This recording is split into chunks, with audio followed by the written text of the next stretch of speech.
പറക്കണം. ഉയരത്തിൽ പറക്കുന്നതാരാണ്? അവരാണ് ഈ പന്തയത്തിൽ വിജയി. അവരിൽ മിന്നുകാക്ക ദുഷ്ട മനസ്സുള്ള കാക്കയായിരുന്നു. മിന്നുകാക്ക സഞ്ചിയിൽ ചിന്നുകാക്കയുടെ സഞ്ചിയിൽ മിന്നുകാക്ക ഉപ്പ് നിറച്ചു. മിന്നുകാക്കയുടെ സഞ്ചിയിലോ മിന്നുകാക്ക പന്നിയും നിറച്ചു. അവൾ പറക്കാൻ തുടങ്ങി.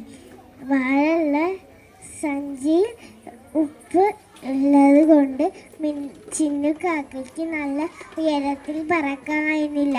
മിന്നുകാക്കയുടെ സഞ്ചിയിൽ പന്നിയുള്ളതുകൊണ്ട് മിന്നുകാക്ക നല്ല ഉയരത്തിൽ പറന്നു.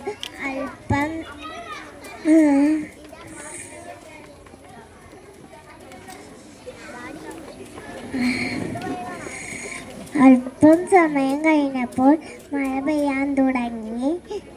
ചിന്നുകാക്കയുടെ സഞ്ചിയിൽ ഉപ്പെല്ലാം മലിനില്ലാതെയായി.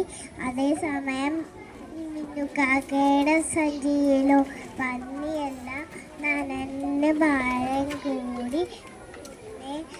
ചിന്നുകാക്കയ്ക്ക് നല്ല ഉയരത്തിൽ പറക്കാൻ കഴിഞ്ഞു. പിന്നെ ചിന്നുകാക്ക ഈ കഥയിൽ ജയിക്കുകയും ചെയ്തു.